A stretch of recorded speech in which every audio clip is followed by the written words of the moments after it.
Hey guys, I'm back with another video answering your questions.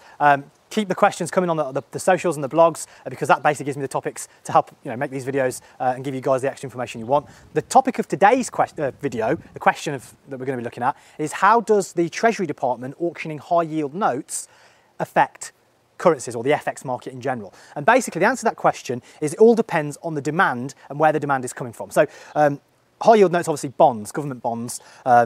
Bonds, obviously high yield means you get a higher return than you would in other places. So basically, if the Treasury Department is auctioning off their bonds, the high yield bonds, then obviously investors are going to want to buy those bonds because it gives them a rate of return. Now, if the demand is coming from, and when we say Treasury Department, we're talking about the US Treasury, we're talking about American bonds.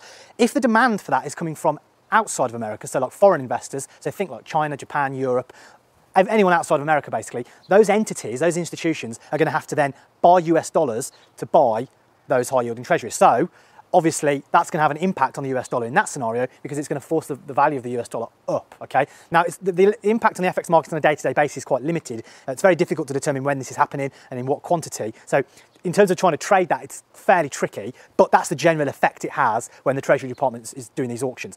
If the demand is coming from internally, mostly internal investors, obviously it's not going to have that same kind of impact. There's not going to be any currency exchange going on, so that the impact is going to be obviously much less. But effectively, in general, that's the impact it has on the US dollar when the Treasury Department are auctioning those high yield notes at those bond auctions. So hope that helps. Again, just a little tidbit of information, can be used as part of the overall picture.